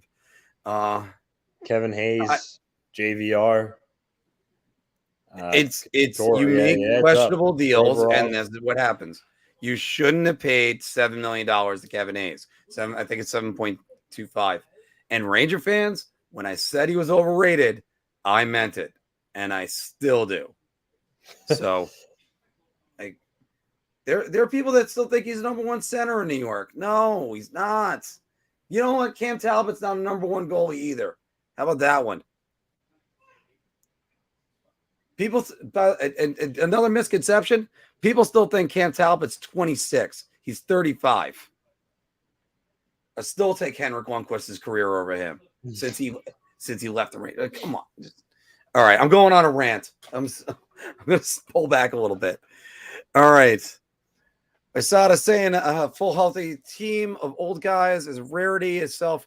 Yes, provided everyone stays healthy, they can make another great run. The ages and the odds are not with them. Yeah, that's right. And that's he's talking about the Penguins with that one. So yeah. The Penguins pretty much the same team. I mean, they're not that much. I mean, they made changes on defense, obviously, with Petrie and Ty Smith. But other than that, they're pretty much similar team from last year. Florida will not. Again, really, what's Petrie going to do on that team? I mean, Petrie's a pretty solid defenseman. I don't. Are they playing him on power play 1 over Chris Letang? I mean, probably not. Okay. Or maybe they would. I don't know. I think at this point, honestly, And that's just probably toss up Letang and Petrie, who's better offensively at this point. It used to be Letang by a mile, but I'm not so sure anymore. Yeah. How was number I one don't overall? Oh, sorry. I Go don't ahead. see how that would happen. Klingberg's a guy that's probably commanding $7 million or so. Florida's over the cap as it is, so I don't see how that would happen. No, my guess on Klingberg a while back was going to be the Detroit Red Wings, but that doesn't look like it's going to happen either. So Klingberg, I'm very surprised why he's not signed yet. I really am. That one's a head scratcher. Yeah. So we got Rick in a few years. The Rangers are going to be in the same boat. No, well, the thing is with them, they're going to have to stop handing out no trade clauses. That's the first thing the Rangers need to do, because that's how you get into problems like Jacob Trouba being $8 million, and then you can't afford some other guys. The Rangers are going to have to make some difficult decisions next season, because next season Trouba and Kreider both have full no move clauses, and Lafreniere, Miller, and Hedl come up. So that's where their problem is going to be. Tomas is saying, any news on Kakko? Everything I've heard. Nothing. I've heard so many rumors about it today that I kind of don't want to get into that. AS Dahl, this is my first time seeing you. Welcome to the show. What the hell are the Blues doing? We're in off season so far. What's a pivot point after missing on Tkachuk? Hey, Anthony. Well, they don't have much cap space. The thought was if they got Tkachuk, then they'd move Tarasenko. But right now, at this point, they can't afford to move Tarasenko, being they lost David Perron. They brought Nick Leddy back. Brought in Thomas Greiss. I still think the Blues are a solid team, except they're really up against the cap. They virtually have, close to like nothing in terms of space. So, they could trim here or there, maybe with a minor move, but I'm not sure if there's anything left for the Blues to do. I think what you see right now with their team is what you're going to see in October. Sure, if they could have added Tkachuk, they would have made the move, but outside of Tkachuk, outside of Kadri now, there's really no one left that they could add that would really, really move the needle. So, like I said, I think what you see is what you get right now with the Blues. Could you imagine if Nazem Kadri ended up on the Blues, especially after that playoff series that just happened? Jesus Christ! I actually agree with this. I don't see Austin Matthews leaving Toronto. I don't. I see him signing another 4-year deal, like something like that. No, I don't think he'll go 4 years. I think he'll go long term. He'll go longer. Okay. Yeah, I think so. All right. And they've granted the Leafs, their failure to move out of the first round is at this point is comical. And I'm sure he obviously wants to win a cup, but I think they're good enough and competitive enough year after year that I really don't see if he sees a need to leave. Maybe if his hometown team, the Coyotes, actually had an NHL arena and they were a gold standard NHL team, then maybe you would consider making the move. But I don't see Austin Matthews going anywhere. You know what? But when it comes to, say, for instance, and I know Schwarmies right now is saying on one of his comments, Americans don't want to play in Canada typically. I don't blame them. But you know what? Yeah, Toronto's a great city. Yeah. Toronto is it's a great city. There's no reason to rush out of there. And where's it going to go? Back home to Arizona? And Toronto is one of those franchises right now that it's so. I know we're talking about their first round struggles, and it's comical. And I always rip that. Always have the Leaf fan drive because they're not making it to a second round. When you go out drinking, sorry, forgot the rest of the punchline. But the thing is, it's if they can win one round, you got the feeling they can win 2 or 3. That's just how that team is. But I also think they don't prioritize goaltending. The last goalie to win a playoff series for them was Curtis Joseph. It is not a surprise that James Reimer can't do it. It is not a surprise that Jack Campbell can't do it. Freddie Anderson couldn't do it. Freddie Anderson was the best one out of all the guys I just mentioned. So, yeah. And by the way, you don't have to apologize because Austin Matthews is doing great there. I just kind of wish the NHL marketed him a little bit better. Questions here. I think Dobson on long term, I think you'd get a lot of money. If they bridge him, I could see it being a 2-year deal, at maybe 5 or 6 million per year. Romanov, I think, maybe around 3 million, I think he'll get. And for Mark, wouldn't it be cool to get to meet Romanov or, do something with him in terms of advertising? Oh yeah, it would definitely be cool in that would be case. cool. Yeah. Yeah. I Stay guess tuned, everybody. maybe one day. This I honestly I thought the deal for the Kraken was outrageous. They stole him. I mean, 3rd and 4th round pick. They took advantage of a team in Columbus. They needed to dump salary. Bjorkstrand's a good player. He could score goals. I think him and Burakovsky added that team. They're not going to be a pushover next season. So good move on Seattle to capitalize on that. Actually, I went to Florida. I should have went to Calgary because I gotta kind of agree with Shwarmy on this one. Calgary's defense is really stocked, and a lot of people forget how good MacKenzie Weegar was at the end of the season last year when Ekblad went down. So, and you look at Calgary's defense, Anthony. Noah Hannafin, Rasmus Anderson, who turned into a pretty good season. Chris Tanev, Nikita Zadorov, as I couldn't get the words out of my mouth. Then MacKenzie Weegar. And MacKenzie Weegar signed 1 more year at 3.25. Look, Calgary might be good next year. If I'm Huberdeau, I wouldn't think about just going, get me out of here right now. Too. A what? You're forgetting a defenseman, too. He's an RFA. Oh, shit. Killington? Yeah. Oh, there's another one. I think it's pronounced Shillington. Oliver Shillington. Oh, Shillington. Thank you. My brain's not working again, folks, so I'm sorry. He's good. Yeah. Curious to say, and the Panthers still have claws? Oh, yeah, they do. And you know what? I'm going to accentuate that comment a little bit more because I'm going to say they really got claws, razor sharp ones with Matthew Tkachuk on that team. Which I got to disagree with this. How much worse is Florida after getting the team to trade for Tkachuk?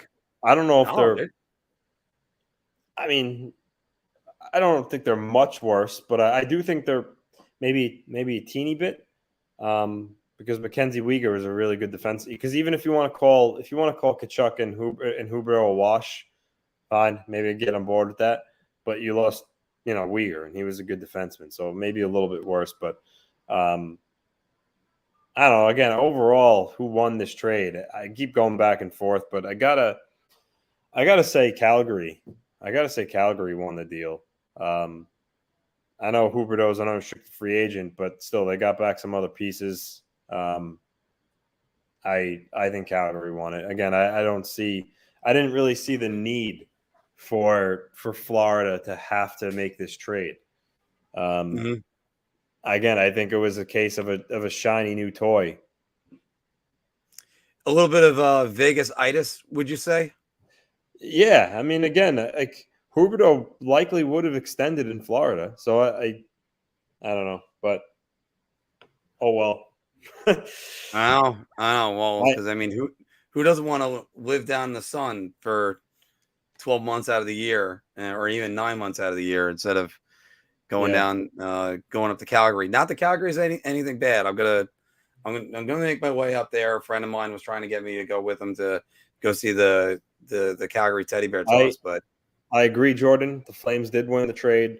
I'm assuming you are a Flames fan. The only thing I'm concerned about for you guys is about Huberdeau and being an unrestricted free agent. I personally think you have to find out his intentions. If he's non-committal on or re-signing, and there's a good chance that read the tea leaves that he's going to test free agency, might be best. I know you probably don't want to hear it. Might be best to flip him and get younger, more cost-controlled, team-controlled assets.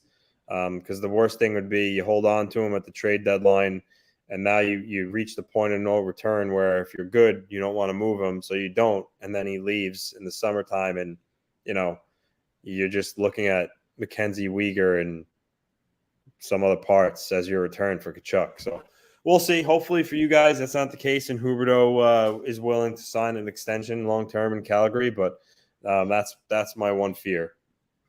Which, by the way, that's exactly what the general is saying right there. He feels like the Flames need to extend Hubie to ensure that they retain one superstar. By the way, give you a little salute. And the DFSR says Florida will need to attach a couple of draft picks to move Hornquist's contract, and which is going to be tough because they don't have a first-round draft pick the next 3 years. You saw it. You saw that the Flyers lost out on Gaudreau because essentially they didn't want to pay the price to move the 1 year left of JVR at $7 million. So Hornqvist has 1 year left at less. I think it's like 5.3. So it should be a little easier to move him. But JVR is still the better player than Hornqvist. So I don't think it will take a ton to move Hornqvist. Just maybe like one draft pick or so. But still, you are going to have to probably add something or you literally just take nothing back from him in return, like Max Pacioretty, just like future considerations. Right. I do have to say, Ant, as far as the two teams go, as far as them trading their first round draft picks, even though, again, there's a hypothetical because Florida already traded theirs for next year. It's just Florida is definitely not going to be in the Connor Bedard sweepstakes. The Flyers are definitely going to be in the Connor Bedard sweepstakes. So that's just one of my takes on that. Rediscovery Records. Ottawa could be a fun team to watch this year. Yes, I believe that's true. Yeah. By the way, all you guys, welcome to the show. They have a lot of skill at the forward position. They definitely do. They're gonna be a good team in a little bit. You know what? That's that. By the way, Fishtail got back to me about them. You know what? Dylan Strome's a good pickup. It sucks that Backstrom more than likely is not really going to be playing more. Wilson's going to be back in there. It's one of those things. I don't see it, but you know what? Go out there and prove me wrong. And after all, Hendricks off the air probably will get more playing time this year because he started the season with the Capitals, but we're going to see about that one. All right. Why could I still not reply to someone? I don't know. That's a great question. Go ahead. See, I disagree with this because Bailey, JVR makes $7 million, Bailey makes $5 million. But not only that, Bailey's actual dollars owed is less than his cap hit of $5 million. So his cap hit's $5 million. I think his actual dollars owed is less than that. So that makes his contract a little more palatable to take. I know he's got an additional year instead of one. But I personally think that if you were able to get rid of Andrew Ladd for 2 seconds and a conditional, and Josh Bailey is 5 times the player Ladd is, I think to simply move Josh Bailey, you just get like a 5th round pick in return. I don't even know if you have to add anything to Bailey. I mean, maybe Bailey in a 4th for a 5th or future considerations gets it done, but the add on Bailey isn't significant to move him. And again, there's some of these things I can't believe Duclair tore his Achilles, and I forgot all about that. But should the Islanders be trying to get Huberdeau right now? I mean, if the Flames are going to possibly entertain flipping him now, I mean, yeah, if they entertain flipping him right now, and that's a big if. You wouldn't be doing your job if you didn't call up Calgary and ask. So that's right. And that's where you have to get all these players. Gyro Lamb is saying that Kadri's a good player, but honestly, trading him is like a weight off a team. The guy is prone to suspensions and such. Yeah, and look what happens, by the way, when he doesn't get suspended. You win a Stanley Cup.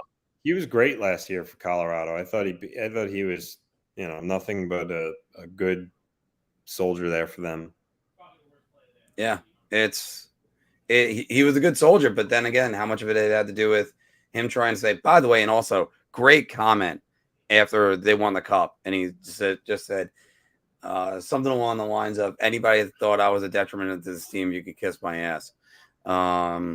I'm paraphrasing because I forgot what it was, but he definitely said something along those lines. But how much of it has to do with the fact that I have to be on my best behavior because I might get kicked out? Nope. There you go. Yeah.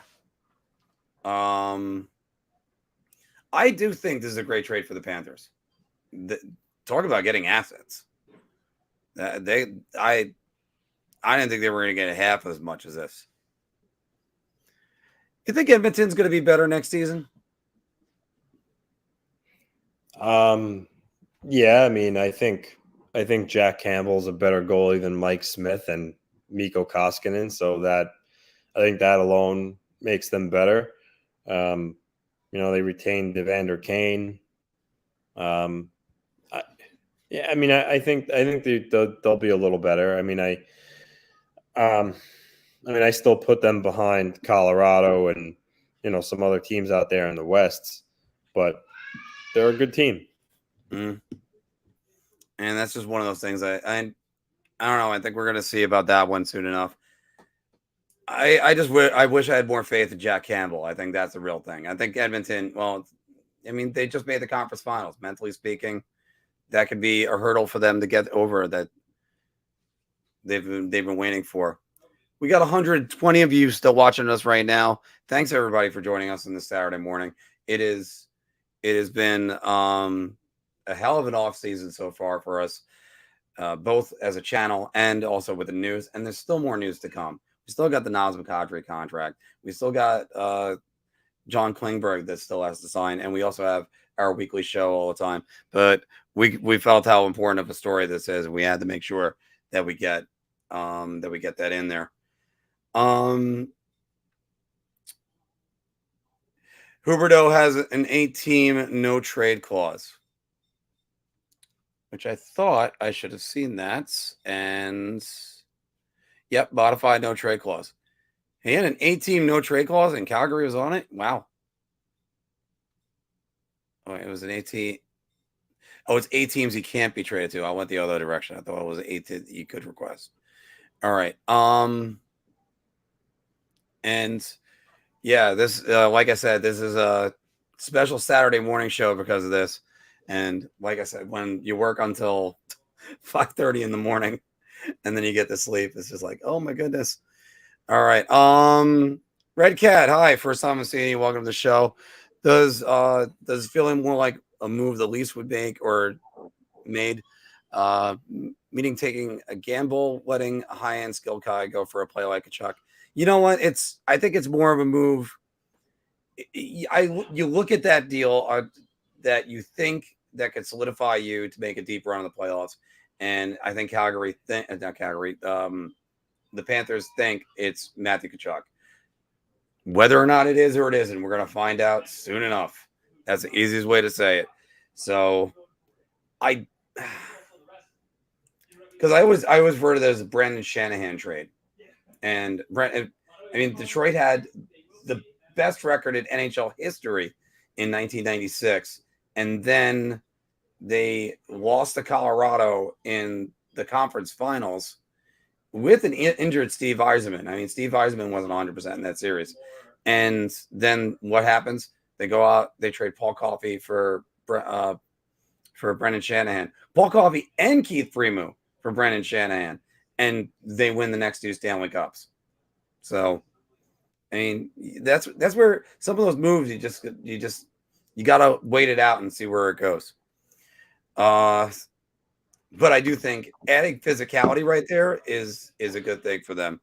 And Jared is saying, by the way, hey Jared, welcome to the show.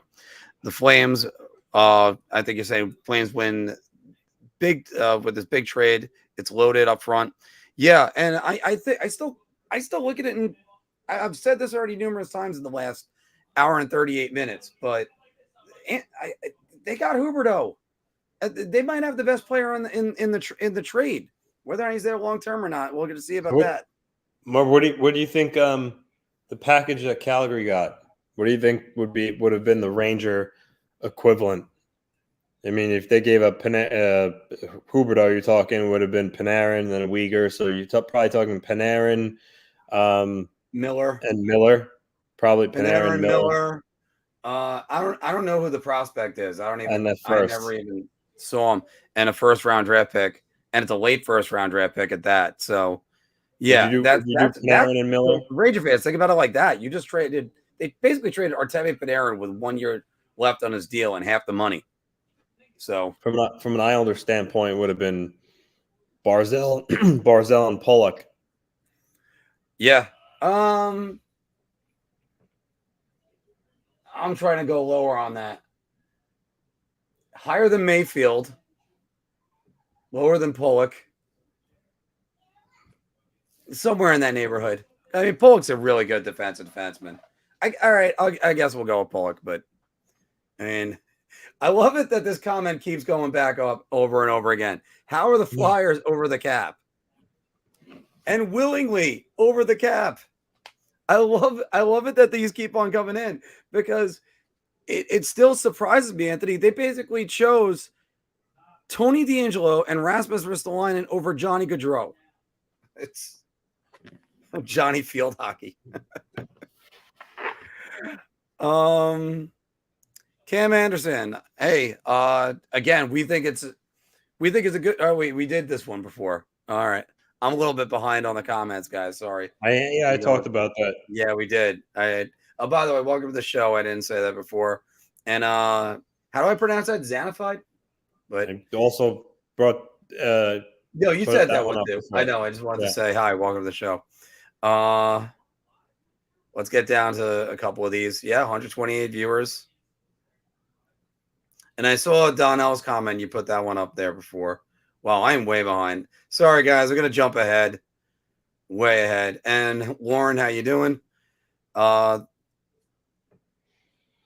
know what? Do you think that's a possibility? The longer this comes out, that the longer this gets drawn out, that Bergeron and Krejci don't come back? I don't see anywhere else Bergeron would have gone at this point. Or Krejci in the game. Yeah, I don't know. I think it's a formality. They'll be back. Yeah.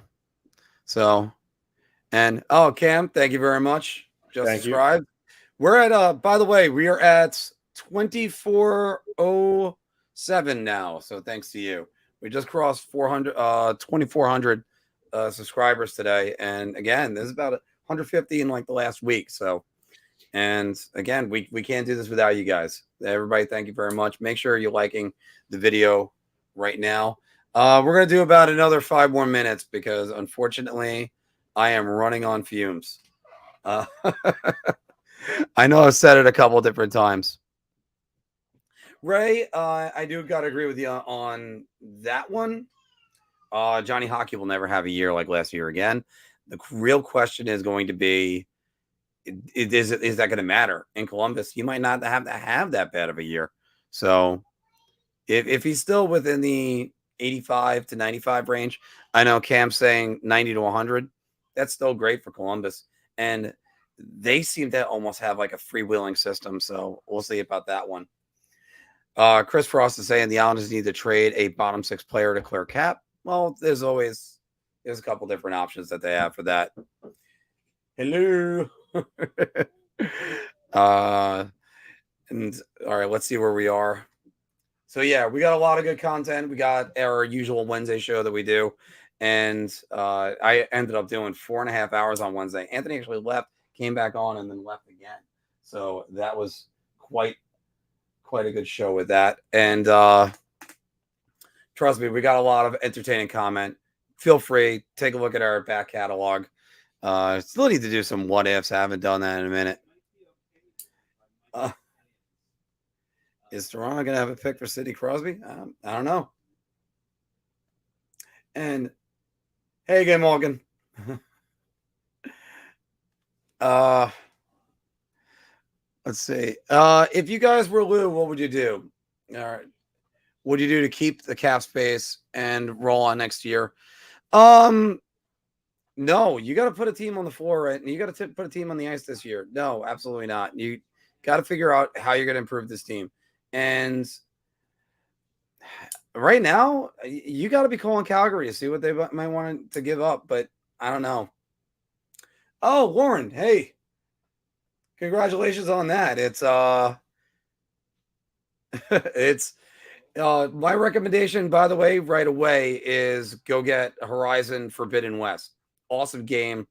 Fantastic. If you haven't played the first one, Horizon Zero Dawn, excellent. So yeah, go get that. I think the other game I picked up right away was Spider-Man Miles Morales. If you like the Spider-Man game, but basically I bought it last year because I just needed to find some way to kill some time. And now then right after that, I think Metroid Dread came out. It's like, oh, thanks. Yeah, Joe, you're right about that. It's about 45 minutes already of me saying goodnight. See, my problem is I get 100 of you in the chat, and I go, you got to grow the channel. Got to keep on talking. I mean, we all know. I do have to agree with you on that one. Right now, if it's the greatest of right now, the Gort or Gorn, I guess, greatest right now, it's definitely that. Nobody is Wayne Gretzky. Nobody will ever be Wayne Gretzky. And so, yeah, let's see what we got. Wicked saying that the PS5 and the Xbox Series X are so hard to find. I had to pay a little over $150 of retail last spring. Yep, I did too. I paid $700 for mine. That's what happens. The chip shortage really is hitting that. So, James, 100% right on that one. Oh my God.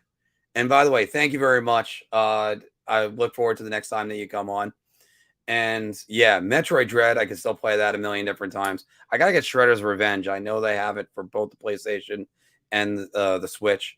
And very much looking forward to the new Breath of the Wild. Shannon, hey, how's everything going down in Florida? There has been a lot of work with that one.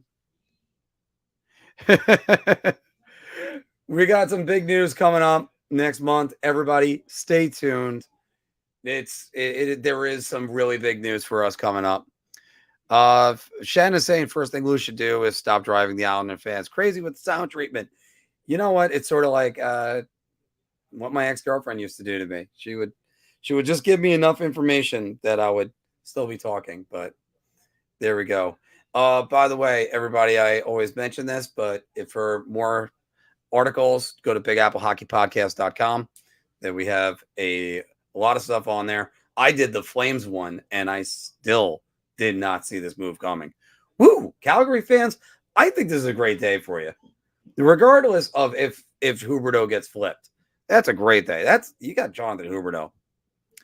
I would love it if we got one of those guys, but let's just say Wicked, it has to do with an active player currently in New York wearing a blue jersey. I won't mention the other colors just yet. And if you haven't, we're going to get some of these going out soon. Where it's, or at least going out or made up. We're going to have our viewer appreciation day coming up, I think within the next 3 weeks. And we'll have some shirts to give away on that too. Yeah, you know what? See, that's the thing. Mike, I'm inclined to agree with you. I think Calgary is the one that everybody's poo-pooing this trade for Calgary. No, they got Huberdeau. Huberdeau was probably one of the top 5 guys for the MVP last year. Can't argue with that. Exactly. Could be an Islander or a Ranger. Anthony wants to keep dropping some hints. He was newly acquired. I'll say that one. So we got that. And also we might have a couple other active players that might be coming on.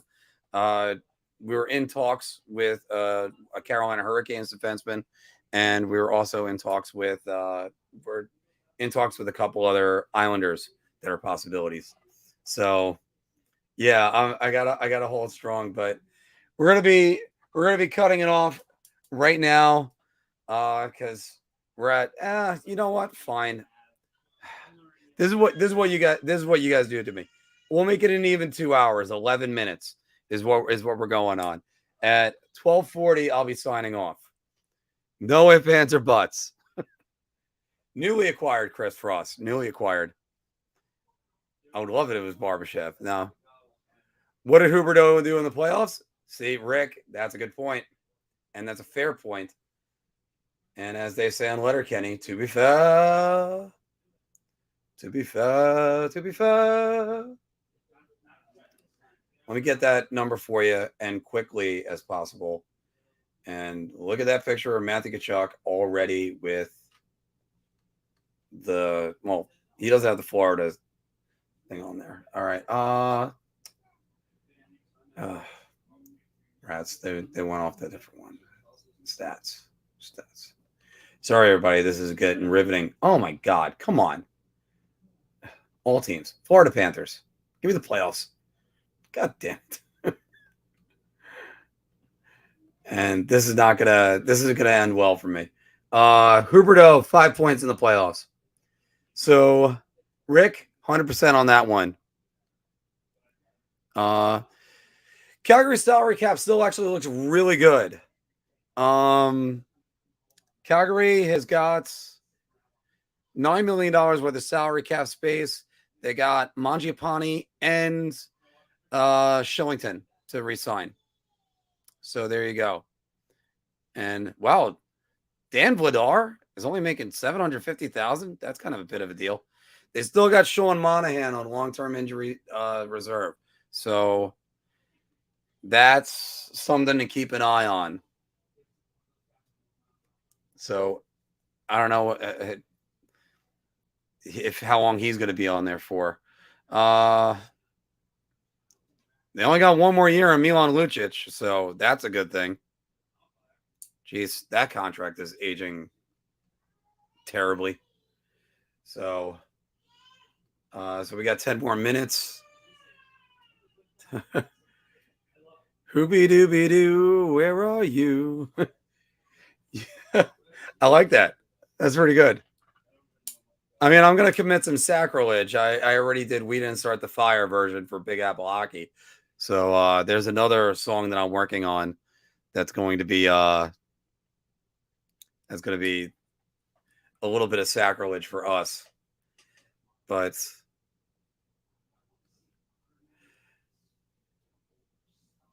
one of you guys did, by the way, mention who it is. Mike C. Hey, welcome to the show.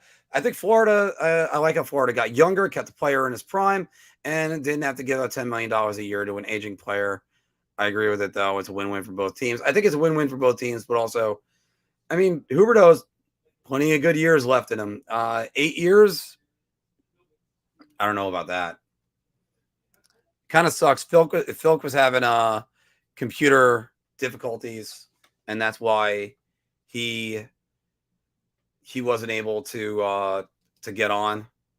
So we would have had the Triforce back together for an afternoon, but instead we don't. There's still got 87 of you guys watching. Thank you very much, guys and girls, children of all ages. And I don't know if I can even still say children of all ages or anything. But don't forget also to always like, subscribe, and hit that bell. And let's get to a couple more of these comments.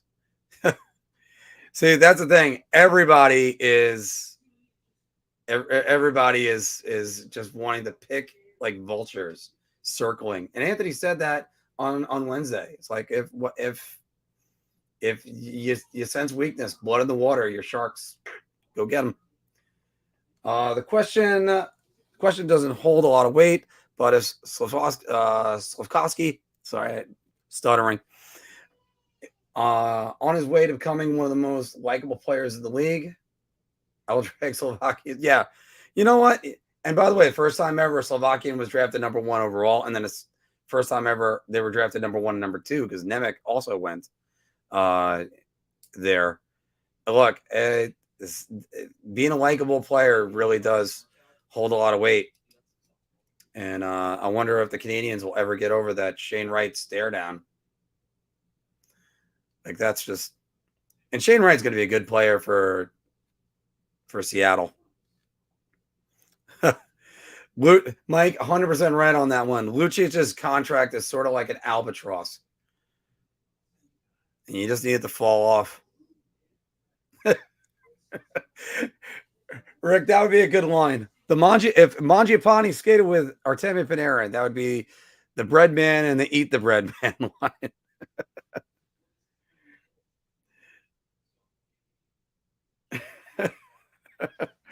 All right, that's a good one. If Weird Al changed the name to a Russian name, it would be Weird Al Yank It Off. All right. Speaking of the Sharks, good luck to David Quinn. Hopefully he learned something in New York. He hasn't. Oh no, I am not calling Lou. I am not calling Lou. I still can't believe that a certain co-host of the show accidentally talked me into doing that. You know what? Everybody, by the way, I forgot to mention this because I'm a shill that always remember that to mention code BAH with Manscaped. You should always mention one of your sponsors or affiliates when you're an hour and 55 minutes and 5 minutes away from finishing your show. That's great media work right there, Mark. Awesome. But yeah, of course, for more news and opinions, go to BigAppleHockeyPodcast.com. We're still starting to develop more writers and more columns. Alex, I would love to do it. I would love to be able to do it, but you know what happens, everybody? If you call Big Lou, you anger him, you get the horse's head in your bed. Oh, by the way, you know what is good to never see again? This. Never again. Fucking Ryan Strome. So, all right, let's get some more. And I'm actually looking forward to seeing some football in there. Oh boy, Anthony's getting click happy.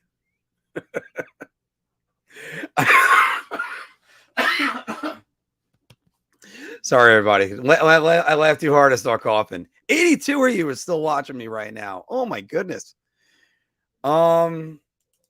Chris, not nearly as many as Ryan Strome. Ryan Strome.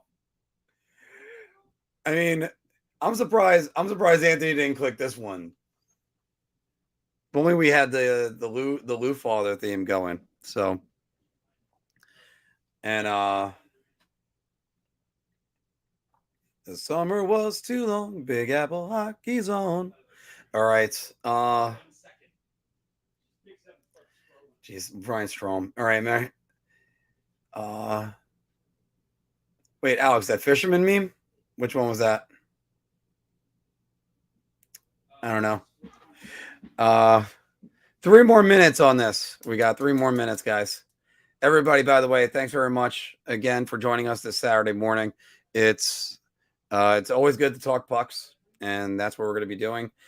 There's going to be more of these. I'm going to have Sundays off from now on, so I'll probably do some more of these every now and again. And like I said, we got a lot of stuff in the works right now for Big Apple Hockey, so can't wait to announce some more things. We teased a little bit just now, but there's wow, and today's the 23rd. So, and hey, that's good news. I just found out my nephew's in town for about a week, so got to take him out for lunch or something.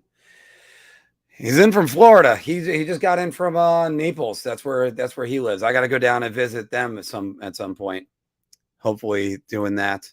By the way, everybody, if you're going to go see an away game, where would you go to go see an away game right now? Because I'm starting to make up my list of cities that I'm going to try to go to. I definitely want to go hit Carolina. I hear that tailgate is the best in the league, and definitely going to be seeing the Blackhawks at some point because I know my friend Pete, who's also our Carolina Hurricanes contributor, he's going to be there. John D. Lee, how we doing? I know everybody keeps saying call Lee, call Lou. No, I'm not calling Lou. Montreal's a great place to do it because again, Wicked. I've seen multiple games in Montreal. I think I've seen about 3 of them. But there's and Vegas. Yeah, Vegas, Chris, you're right about that one. Actually, there's a picture with the cheerleaders right behind me. Yeah, right there. That's me and Philk at the All-Star game this year with the cheerleaders.